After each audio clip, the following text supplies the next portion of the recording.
To mayor classes. कैसे हो आप सभी? आई होप बहुत अच्छे से होंगे। हमने मॉडर्न हिस्ट्री उठाई हुई है जिसमें हमने डिक्लाइन ऑफ द मुगल्स कैसे हुआ, कैसे इमर्जेंस ऑफ स्टेट्स आई, फिर उसके बाद कैसे यूरोपियन पावर्स आई। आज हम पढ़ेंगे क्या टर्निंग पॉइंट्स है इंडियन पॉलिटी हिस्ट्री में कि जिससे पूरी हमारी जर्नी चेंज हो गई। 1857 के बाद क्या होना स्टार्ट हो गया, कैसे उन्होंने पाँव जमाना शुरू कर दी, ये सब पहले भी हम पढ़ चुके हैं। एक थोड़ा सा ओवरव्यू ले लेंगे।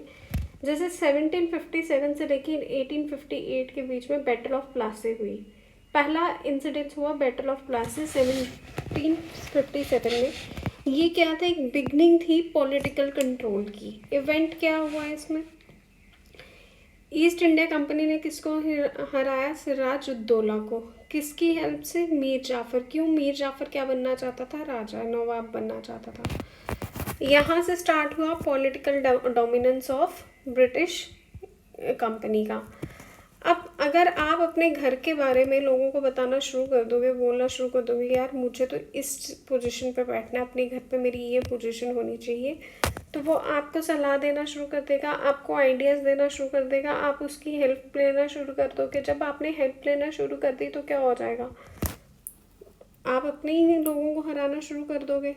तो वही चीज़ हुई, वहाँ से पॉलिटिकल डोमिनेंसी, उसको आपके घर के बारे में एक एक चीज़ पता लगना शुरू हो जाएगी। इम्पैक्ट क्या हुआ? सक्सेशन ऑफ नवाब्स इन्फ्लुएंस्ड होने लगे। हर एक को लगा यार ये हेल्प करता है तो ऐसा हो जाता है, ये हेल्प करता है वैसा हो जाता है, तो हम भी ऐसे ही करेंगे। दूसरा, डुअल गवर्नमेंटशिप शुरू हो गई। कहाँ पे? बंगाल में। एक तो नवाब सिर्फ नाम की पावर रह गई थी, रियल अथॉरिटी किनके पास चली गई? कंपनी के पास। जिसके पास पॉलिटी चली गई, जिसके पास इकोनॉमी चली गई, तो रियल पावर तो उसी के पास हुई। रेवेन्यू कलेक्शन इंक्रीज हो गया कंपनी का, फाइनेंशियल कंपनी की फाइनेंशियल और मिलिट्री काउंट बढ़ गया। फिर दूसरा इवेंट क्या हुआ? बैटल ऑफ बक्सर 1764 में और ट्रीटी ऑफ इलाहाबाद 1765 में हुई। इवेंट क्या था? ईस्ट इंडिया कंपनी ने किस किस को हराया? बंगाल, अवध और मुगल एम्परर शाह आलम टू को हराया। इसमें क्या ट्रीटी में क्या मिला इनको? दीवानी राइट्स। दीवानी राइट्स का मतलब होता है कि आप जाके अब रेवेन्यू कलेक्ट करोगे, और 3 जगहों का, बंगाल, बिहार और उड़ीसा, ये दीवानी राइट्स इनको मिल गए। दो डुअल गवर्नमेंट चल रही थी, और किसकी लीडरशिप में चल रही थी? Robert Clive. पर इम्पैक्ट क्या हुआ? Mughal emperor became a prisoner of the company. अब मुगल जो एम्परर थे वो क्या बन गए? प्रिजनर बन गए इनकी कंपनी का। फाइनेंशियल पॉलिटिकली देख दिया बैटल ऑफ प्लासी में। बैटल ऑफ बक्सर में क्या मिल गया इनको? दीवानी राइट्स। पहले पॉलिटिकली फिर इकोनॉमिकली इनको मिल गया राइट। तो इनकी ऑटोनॉमी बढ़ती गई, एडमिनिस्ट्रेशन पावर बढ़ती गई। फिर इन्होंने क्या लाया? Regulating act of 1773। ये फर्स्ट स्टेप था by the British parliament through company. अभी तो कंपनी रूल ही चल रहा था, तो ये ब्रिटिश पार्लियामेंट ने कि आप जाओ कंपनी रूल, यहाँ पे अंडर द कंपनी रूल। यहाँ पे क्या इस्टेब्लिश कर दिए? Governor general of Bengal. कौन बनाया? Warren Hasting. First governor general of Bengal is Warren Hasting. इनकी फुल वीडियोस पॉलिटी की प्लेलिस्ट में पड़ी हुई हैं। क्रिएट सुप्रीम कोर्ट बना दिया। पार्लियामेंट्री कंट्रोल किसके पास था? कंपनी का, ब्रिटिशर्स के पास था उधर ब्रिटेन में। इम्पैक्ट क्या पड़ा? हमारी सेंट्रलाइजेशन एडमिनिस्ट्रेशन शुरू हो गई। Crown asserted oversight function over the company. Crown कैसे रूल करता था? कंपनी के थ्रू रूल करता था। फिर आया पिट्स इंडिया एक्ट। यहाँ डुअल सिस्टम ऑफ गवर्नमेंट क्या हुआ? बोर्ड ऑफ कंट्रोल बन गए, जहाँ पे civil, military, revenue affairs introduced हो गए। ब्रिटिश गवर्नमेंट ने गेन किया पॉलिटिकल कंट्रोल। इम्पैक्ट क्या पड़ा? ब्रिटिश कैबिनेट इन्फ्लुएंस हो गया इंडियन अफेयर्स में। यहाँ से ये कैबिनेट सिस्टम शुरू हो गया। ये सुप्रीम अथॉरिटी बन गए इंडियन एडमिनिस्ट्रेशन के। फिर चार्टर्ड एक्ट्स आ गए। 1813 का आया जिसमें ट्रेड मोनोपोली ख़त्म हुई ईस्ट इंडिया कंपनी की, सिर्फ चाइना को छोड़ के। क्रिश्चियन मिशनरीज अलाउड थी। Recognise board British responsible for education. इन्होंने भाई हम इंग्लिश इन्होंने इंट्रोड्यूस कर दी। फिर चार्टर एक्ट ऑफ 1833 में क्या हुआ? Governor general of India first. अब क्या? पहले गवर्नर जनरल वॉरेन हेस्टिंग, फिर first governor general of India लॉरेन विलियम बैंटेक, और ये इसमें क्या हुआ, अब 1833 में कमर्शियल फंक्शंस ख़त्म हो गए।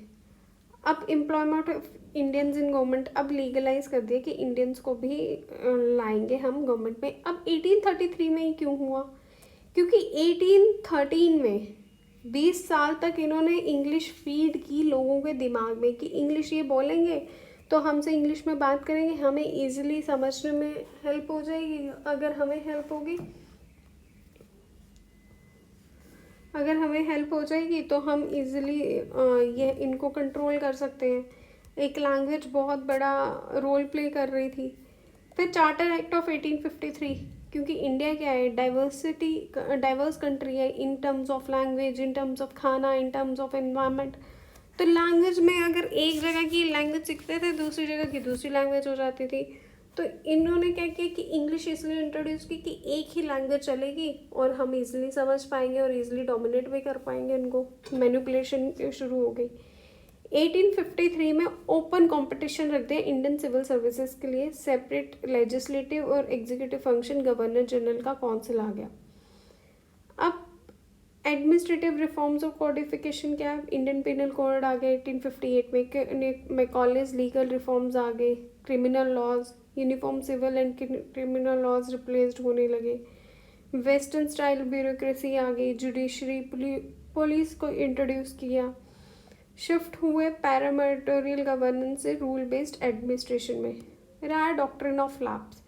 डॉक्ट्रिन ऑफ लैब्स क्या है, ये मैंने पहले वीडियो में क्लियर किया कि जिसका कोई नेचुरल हायर मेल हायर नहीं है, आपका कोई बेटा नहीं है आगे, आपका एडॉप्टेड सन है, तो उसको आप राजा नहीं बना सकते हो।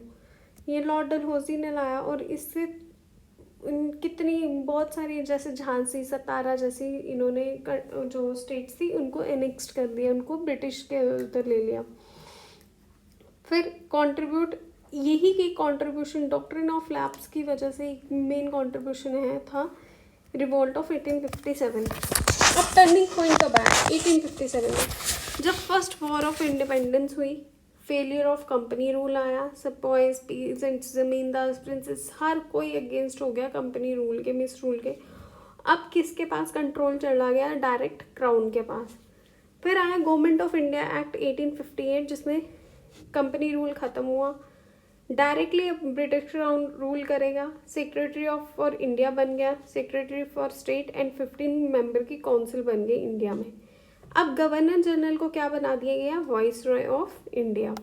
Who is the first vice Roy of India, ये मुझे आप कमेंट सेक्शन में बताओगे।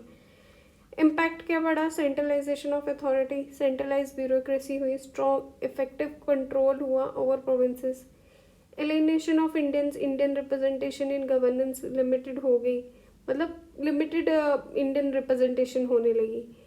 लॉज फॉरेन इम्पोज्ड, फॉरेन के लॉज इधर अंडरमाइन ट्रेडिशनल इंस्टीट्यूशंस को ऐसे ही बेकार समझा जाने लगा।